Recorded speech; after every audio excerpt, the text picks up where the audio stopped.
Halo. Udah pernah ngopi belum? Ngopi. Seru nih, seru.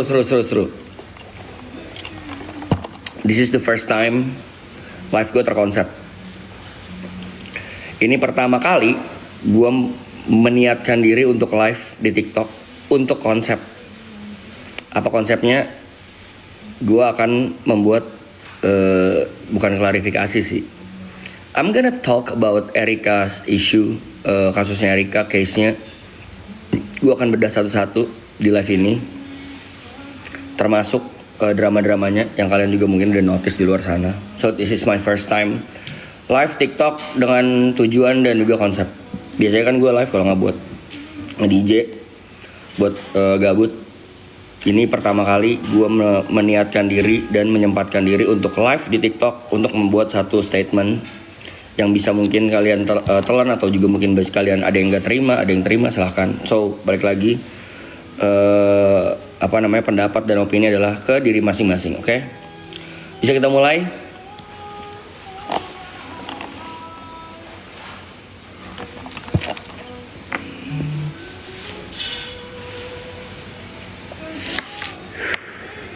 Kita mulai ya.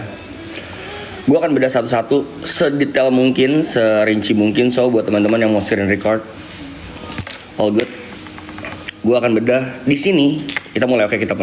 Di sini gue akan memposisikan diri sebagai laki-laki, bukan sebagai pacar Erika. Sebagai laki-laki, as a human being, sebagai manusia yang diciptakan normal pada umumnya, yang diciptakan Tuhan normal pada umumnya, yang punya akal sehat, yang punya hati nurani, yang punya akal budi, pendidikan, edukasi, dan juga etika. So, gue akan membahas ini dari POV, saya lagi ya, dari POV laki-laki, bukan POV pacar, ataupun teman, ataupun pihak manapun, no. Gue akan membedah ini, mendeskripsikan ini sebagai speak up tentang masalah Erika yang kalian tahu dia lagi hamil. Satu-satu dari komen-komen netizen yang berkeliaran di luar sana. Dan baik lagi, tidak salah dan tidak benar, karena kalau kita mau nyari benar dan salah itu bukan tugas kita cuma manusia, itu tugasnya Tuhan ya, buat menjudge siapa yang benar dan siapa yang salah. But konteks di sini yang mau gue bahas adalah perbuatan yang baik dan tidak baik. Kita bedah satu-satu dari komentar stop normalisasi hamil di luar nikah. 1. Erika datang ke podcast Deddy Corbuzier, Om Deddy, shout out buat Om Deddy yang baik udah bantuin juga. Erika datang ke podcast tersebut bukan untuk menormalisasi atau bukan untuk kalian menerima atas kehamilan luar nikahnya. No. Mungkin kalau kalian udah nonton dan kalian udah paham, kalian bisa menyimpulkan sendiri artinya dia datang ke sana apa. Dan gue baca di beberapa komentar di TikTok tuh banyak kok yang pintar juga, yang udah ngerti dan udah tahu dan nangkap poinnya tuh apa. Erika Karlina ke podcast Deddy Corbuzier bukan untuk menormalisasi apa perbuatannya. Once again, bukan menormalisasi. Jadi buat yang bilang stop normalisasi hamil di luar nikah, I agree with you no matter what. Fuck that. Sampai di sana gue setuju. Karena apapun perbuatannya yang ia lakukan adalah salah. Hamil di luar nikah, or you can say it seks bebas, duta pergaulan bebas, apalah pergaulan bebas akibatnya, itu purely salah dan tidak diajarkan di agama manapun atau di hukum negara manapun, karena harus nikah dulu, dulu. But the point is, perbuatannya adalah salah. Tapi jadi di kasusnya ada dua guys. Kalau gue selalu menyikapi sebuah kasus ada dua, sebab akibat perbuatan aksi. Perbuatannya adalah hamil di luar nikah. Yes, betul. Dia itu mungkin ada hilaf-hilafnya. Balik lagi ya, kita hanya manusia dan tidak luput dari kesalahan. Karena kesempurnaan hanya milik Tuhan. Perbuatannya salah. Tapi apakah aksinya salah? Menurut gue enggak. Karena aksinya ada 3 output yang Om Deddy udah jelasin juga. Bisa tanda kutip digugurin ataupun dibuang lah, tanda kutip ya. Bisa juga ditutupi. Yang udah Erika lakukan selama 7-8 bulan belakangan tuh dia tutupin. Dia dengan pakai baju longgar-longgar, dengan dia tidak mau keluar terlalu intens, tidak mau terlihat hamil, itu dia nutupin. Dia udah melakukan itu. Kenapa dia speak up? Akhirnya dia membuka. Why? Kalian juga mungkin udah paham kan? Kenapa dia membuka itu? Karena menurut gua dia ada mendapatkan threat.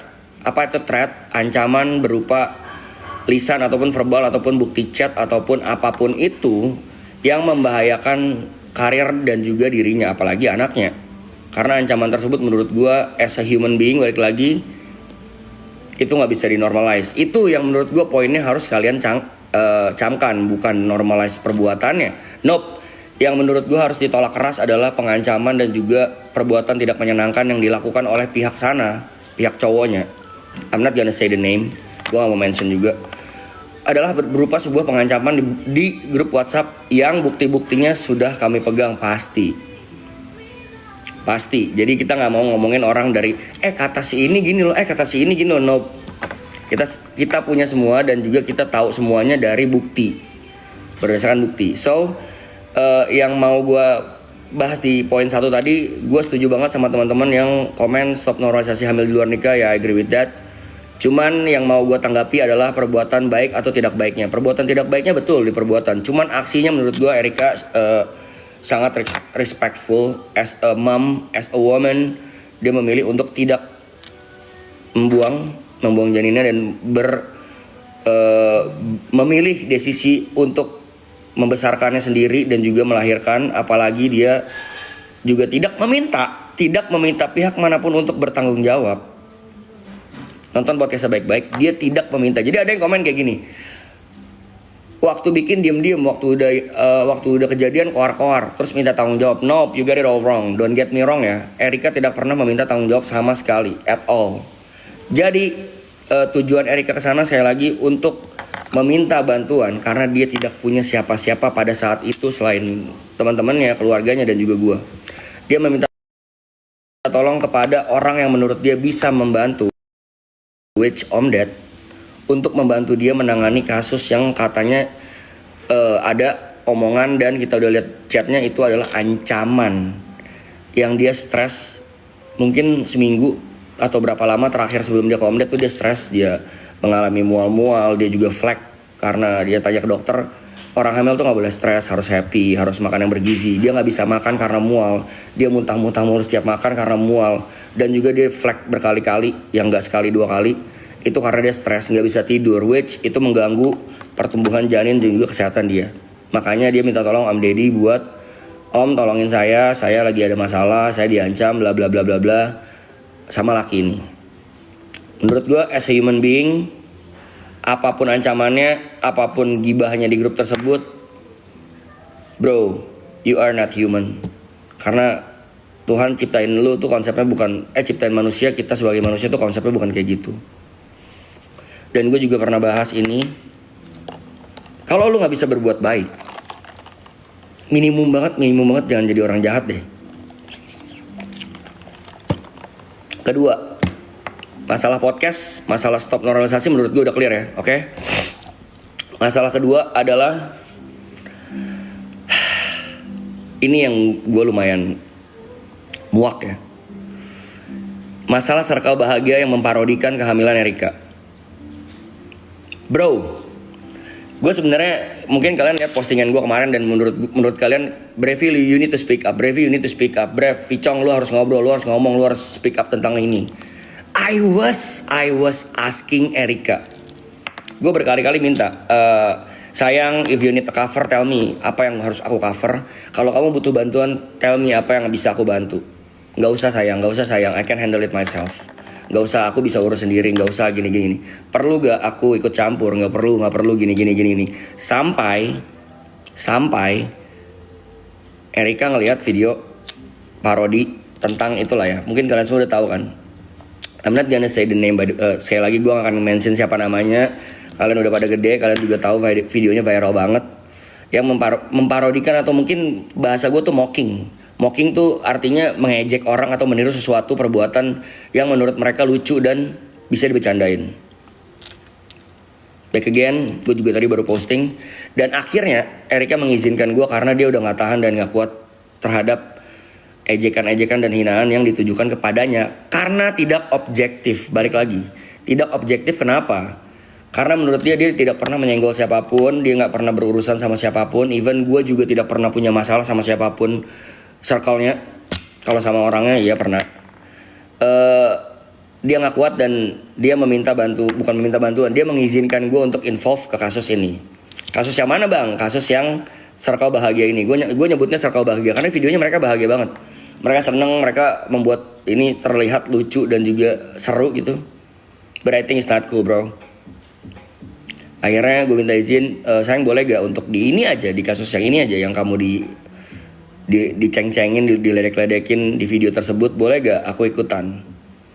Karena gue nggak tahan guys. Orang mungkin kalian tahu rasanya ya, orang yang kalian sayang, orang yang menurut kalian baik, nggak pantas digituin, itu dilucu-lucuin. Mungkin kalau personal antara si cowok dan ceweknya, not my thing, itu personal issue mereka punya urusan sendiri. Dan menurut gue kalau gue jump in ke kasus mereka, itu juga kurang wise karena gue datang baru, gue bukan orang yang temenan dari lama sama Erika, nope, gue orang baru buat dia di hidup dia karena gue baru kenal dia recently kan. But kalau masalah circle-circlean, senggol-senggolan circle, terus teman-temannya membantu seakan-akan membantu meledek-ledek, I think it's not cool. Akhirnya gue minta izin, tadi gue udah cerita juga minta izin sama R, bolehkah aku involve? But note this. When I start, I cannot stop. Kalau gue udah mulai, gue gak akan berhenti.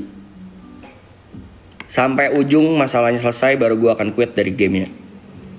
Akhirnya Erika izinin, so let's play the game, I'm in. Dan kalau mau ngadu-ngadu circle, let's do it. Ayo kita adu keras. Dah gitu aja guys. Nanti di clip jangan lupa tag gue. Peace out, sehat-sehat orang baik.